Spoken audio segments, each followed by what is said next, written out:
La première des qualités de Jibril, avant de la citer, Ibn al-Qayyim, il a une très belle phrase. On lui a posé la question, c'est quoi la place de l'ange Gabriel auprès de son créateur Allah, subhanahu wa ta'ala. Il leur a dit, la place de l'ange Gabriel auprès de son créateur Allah, c'est comme la place qu'accorde un roi à son garde-corps. Le hajib, pas le garde-corps qui peut... Hasha ma'adallah, ne faites pas cette comparaison comme quoi Allah il a un garde-corps pour le protéger. Mais on l'appelle en arabe c'est plus beau. Al-hajib. Et le hajib en arabe, c'est les sourcils. On les appelle les cils, pardon. Le hajib c'est les cils, au-dessus des yeux. En arabe, al-hajib c'est celui qui est proche du roi. Il est devant sa porte. Il l'accompagne. Celui qui veille dans sa résidence, que personne ne rentre. On l'appelle al-hajib. Il bloque les gens, il les empêche de rentrer que par permission du roi. C'est comme ça qu'il a décrit Ibn al-Qayyim la place qu'Allah subhanahu wa ta'ala a accordée à l'ange Gabriel. C'est quelqu'un qui est trop proche d'Allah subhanahu wa ta'ala. Et c'est le premier des anges. Il est fort. Fort. Une de ses qualités, c'est qu'il est fort, très fort. Les savants de l'islam, ils ont rapporté que la force de l'ange Gabriel, à titre d'exemple seulement, quand Allah subhanahu wa ta'ala il a jeté sa malédiction sur le peuple de Sodome et Gomorrhe, il a envoyé l'ange Gabriel pour les détruire. Et l'ange Gabriel, avec un seul coup d'aile, il a déterré, déraciné tous les cités de Sodome et Gomorrhe. Et on estime la population à l'époque vers les 400 000 habitants. Avec un seul coup d'aile, il les a déracinés. Et il les a soulevés jusqu'au ciel, puis il les a fait descendre en inversant. Le haut est devenu bas et le bas est devenu vers le haut. C'est-à-dire les fondations de leur cité, il est parti vers le haut et la cité, il est parti vers le bas. Ça, c'est la force de l'ange Gabriel, d'un seul coup. Il les a soulevés jusqu'au ciel et du ciel, il les a fait descendre à l'envers. Étant donné qu'on parle des coups d'aile de l'ange Gabriel, vous savez l'eau de Zamzam qu'on boit. Vous savez c'est quoi l'eau de Zamzam? Quand Ismaïl, sa mère, elle était en détresse, elle ne sait pas quoi donner à boire à son fils, il n'y a pas d'eau dans ce lieu où Ibrahim a laissé Hajar Ismaïl. Allah subhanahu wa ta'ala, il a envoyé l'ange Gabriel, il a donné un coup d'aile, et ce coup, c'est elle qui a fait jaillir l'eau de Zamzam. زمزم إنما هو ضربة جناح من جبريل لما خافت هاجر على ابن إسماعيل وكانت تسعى بين الصفا والمروة بين الجبلين لتنظر هل هناك من قادم يغيثها ويغيث ابنها أرسل الله جبريل فضرب ضربة بجناحه في الأرض بجناح فنبع ماء زمزم الذي يشرب منه الناس إلى يومنا هذا. L'eau de Zamzam que les gens boivent jusqu'à présent, c'est un coup d'aile. Ça, c'est donc la première des choses. Deuxième qualité de Jibril, c'était un ange auquel tous les anges obéissaient. Quand l'ange Gabriel, il s'adresse aux anges, il leur donne un ordre, tous les anges obéissent. La preuve, le hadith, quand Allah aime quelqu'un, il appelle Jibril, il lui dit, oh Jibril, j'aime telle personne, aime-la. Et Jibril aime la personne qu'Allah a aimée. Et il lance son appel dans les cieux et dans la terre. Allah aime telle personne, aimez-la. Et puis on lui écrit sur terre, personne aimée. Puis on écrit sur terre, c'est-à-dire ça devient un décret divin que c'est Allah qui le décrète, telle personne est aimée. Vous voyez la signification qu'on veut dire ou l'argument qu'on veut ramener, c'est que l'ange Gabriel, Allah lui ordonne, j'aime telle personne, aime-la. L'ange Gabriel lance son appel sur terre. Et dans les cieux, Allah aime telle personne, aimez-la.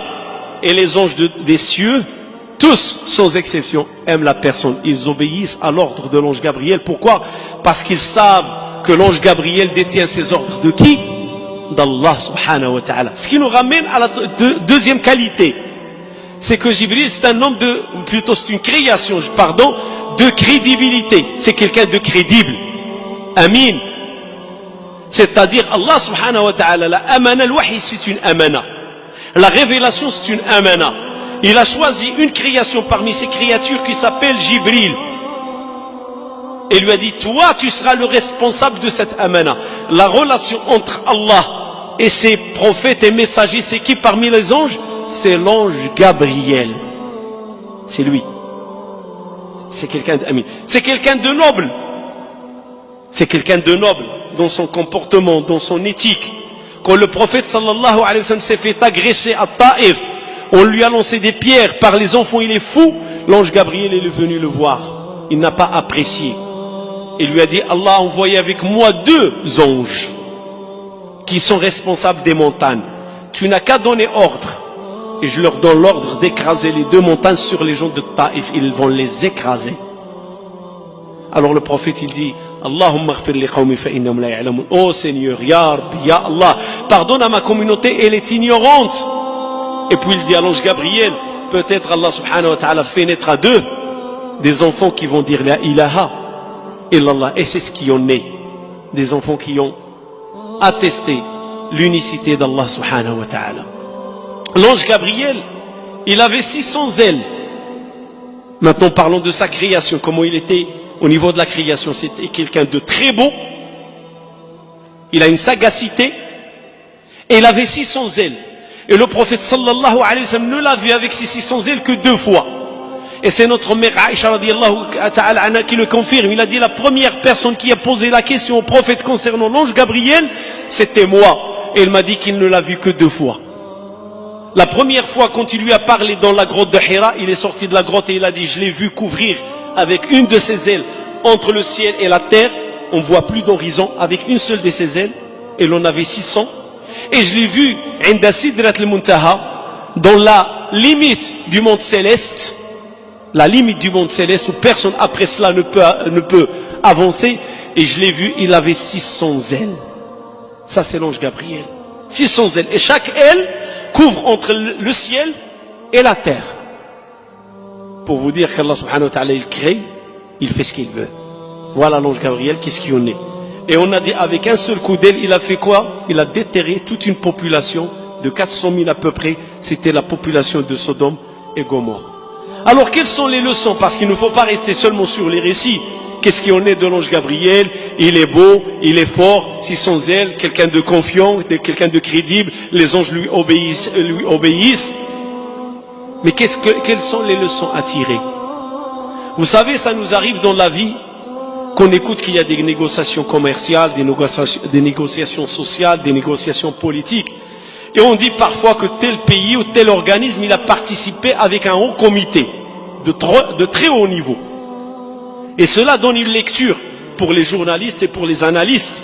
Ça leur donne une lecture. Comme quoi tel organisme, il prend les choses au sérieux parce qu'il a envoyé pour les négociations, pour qu'ils soient représentables, ou représentatifs plutôt, il a envoyé un comité de haut niveau. De haut niveau. Allah subhanahu wa ta'ala, il a voulu nous montrer l'importance de la science. Il aurait pu envoyer n'importe quel messager parmi les anges. Non. Il a envoyé l'ange Gabriel. Il l'a envoyé. Et là, on voit l'ange Gabriel qui s'est manifesté comme être humain. Personne ne l'a reconnu. Un étranger. Et entre parenthèses, notre mère Aïcha l'a vu. Comme Sahaba là, ils ont vu un homme étranger rentrer. Ils ne l'ont pas reconnu. Une fois, le prophète sallallahu alayhi wa sallam, quand il a fini avec la bataille de Ahzab, la fosse est creusée. Alors, on l'a tranché. Alors, il est rentré chez lui. Et puis, il est parti dans sa chambre. Aïcha lui a dit, mais tu étais en train de parler qui? C'est qui cet homme? Il lui a dit, est-ce que tu l'as vu? Il lui a dit, oui, je l'ai vu. Alors, il lui a dit, à qui il te ressemble? Il lui a dit, il me ressemble à Dihya, fils de Khalif al-Kalbi. Dihya, c'est un des compagnons. Il était très beau. Il était parmi les plus beaux compagnons dans son visage. Il lui a dit non. C'était l'ange Gabriel qui est venu me voir pour m'informer que ceux qui ont comploté avec les Qurayshites contre nous, ils les ont incités à venir nous encercler ici à Médine. C'est Bani Quraïda, la tribu de Bani Quraïda. Il m'a dit, tu sors et tu vas attaquer Bani Quraïda. Ce sont les complices des Qurayshites. Notre mère Aïcha aussi l'a vu, mais il ne l'a pas vu dans sa vraie image, dans sa vraie création. Elle l'a vu métamorphosé en être humain. Et Avant de continuer dans les finalités à tirer, j'aimerais bien aussi souligner que le prophète alayhi salam nous a dit ceci. Quand des gens s'assoient dans un lieu pour lire le Coran et pour méditer dans le Coran, qu'est-ce qu'Allah subhanahu wa ta'ala fait pour ces gens-là? Comment il les comble? Il leur donne 4 choses. Ces 4 choses, 3 concernent les anges. 3. Directement. Ils sont entourés d'anges. Haffathumu al-malaika.